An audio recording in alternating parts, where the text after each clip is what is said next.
Hey everyone, it's QuickyBaby and welcome back to World of Tanks, and also welcome to arguably the game of the year, at least with regards to experience, by our hero today, XX_8 Michael 8_XX. I guess you just really wanted to have the name Michael inside World of Tanks, right bud? I think there might have been a few others before you managed to register your account. All jokes aside, I feel like I've got to give Mike a little bit of a ribbing for his cheeky title on the WOT Replays website for his incredible game inside the Derp Lord, the KV2. He titled this upload, QuickyBaby, where you at, mate? Well, Michael, I apologize that you had this replay back in April, but I'm here now, and I'm definitely going to have a good old time commentating and also showing off your awesome gameplay, so I really appreciate it. And congratulations on the title of highest experience in 2020. Yeah, that's how you start things off when you're playing in the Derp Lord. The KV2, for all of the ill-educated of you out there, is a tier 6 Soviet heavy tank with a 152mm derp gun. These high explosive rounds on this vehicle have 90mm of pen, but they have over 900 alpha damage, which means that if you hit something and it doesn't have that much armor, well, it's not really going to have that many hit points afterwards. To be exact, the high explosive rounds on this vehicle have 86mm of penetration and 910 damage. So that was a high roll of the dice, Michael, right? 970, vanquishing an equal tiered heavy tank on the enemy team in a single shot. The KV2 is definitely the lord of the derp in World of Tanks. I always get excited when you're one-shotting super Hellcats. Look, can we tone it down please a little bit, Michael? 3 shots, 3 kills, 3 rounds at about 700 to 1000 damage per hit. This is just getting absolutely ludicrous. I always get a little bit excited when I check out some KV2 replays, so I'm sorry if I'm going to be like a kid inside a sweet shop here. Alright, well, talk about one Derp Lord fighting another Derp Lord. But as you can see, if you do fire at thickly armored parts of the vehicle, then you're actually going to do substantially less damage. Michael tries to derp around into the top of the turret of the OI there. I think he would have done better actually by shooting down low at the OI, which has got some really weak armor underneath and also really weak armor just surrounding the tracks. Firing there would have probably done more like 300 or 400 damage. Definitely wouldn't have penetrated if you're firing and splashing up underneath the enemy tank. 142 is definitely a little bit of a disappointment. And it's quite funny that we're having the 2 derp daddies at tier 6 fighting it out. Oh, that challenger got lucky. The shell must have hit a high explosive protection in the forms of the spaced armor of the tracks there. Otherwise, woof, that could have been a one-shot on a higher tier TD. That would have been pretty darn gnarly. But still, can we really complain about the KV2 firing for 431 damage there? And just splashes the side of the P43 BIS there for 369 as well. So one thing that's interesting about this replay is, as you can see, that this actually happened during Wargaming's anniversary event where all server chat was actually on. I'm not sure, I kind of miss it. I quite liked the idea of having all chat. Like, Michael, can you stop getting so lucky with all of these shells as well? They seem to be going exactly where you're aiming them.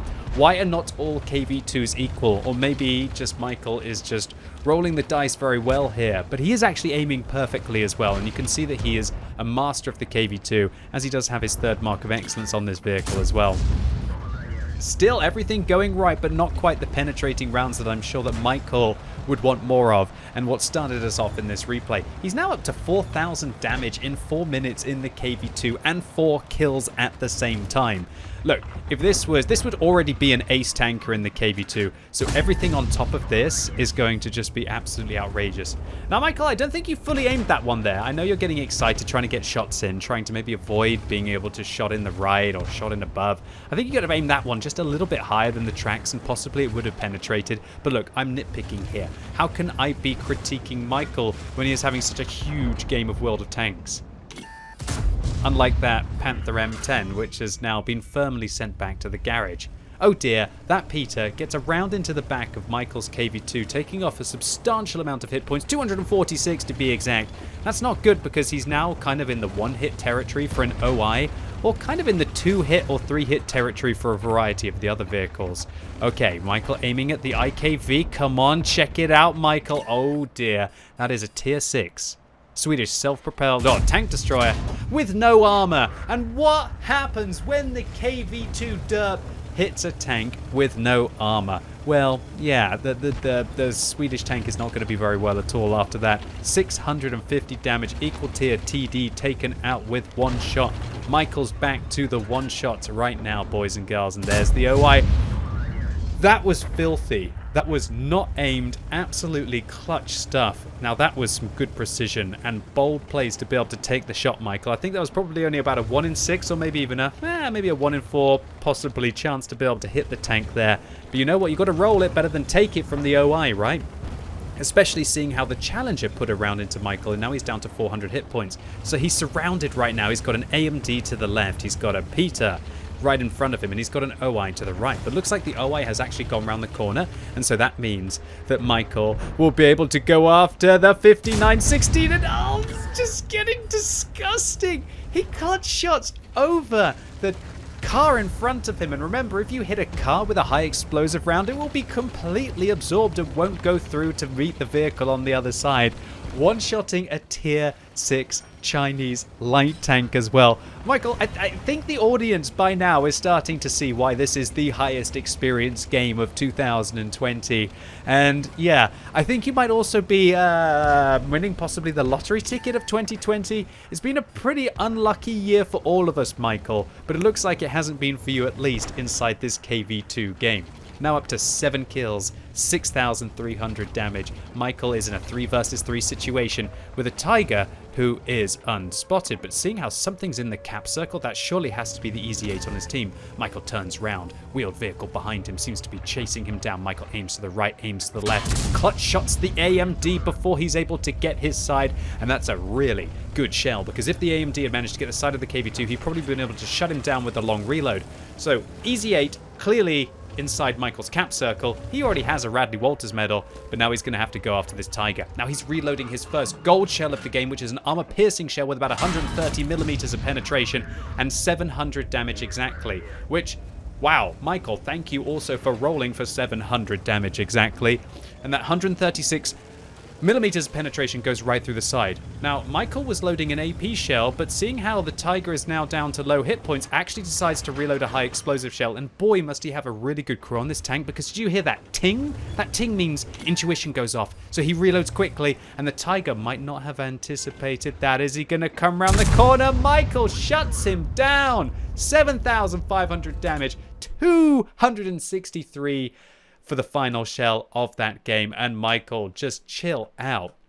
Chill out, bro. You make me want to get my KV2 out. But for some reason, when I play my KV2, I can't ever do as well as this. Or at least, maybe I can't get that kind of luck streak that Michael had going. But look, I am not going to do Michael the disservice and the disjustice of claiming that this was down to RNG. Sure, it was lucky, but Michael did everything right in this replay as well. He truly showed you how you had to think about your KV2, focusing on what you should engage next, aiming for just enough time, knowing when it's time to pull the trigger. And if you can do all of those things right, then you are not going to be a KV2 amateur, you are going to be a KV pro. But of course, a little bit of a sprinkling of luck helps as well, right? So ladies and gents, what do you think has been the highest base experience achieved in 2020? Well, I can tell you it was 2,802 experience. Look, you could halve that and it would be an ace tanker in the KV2.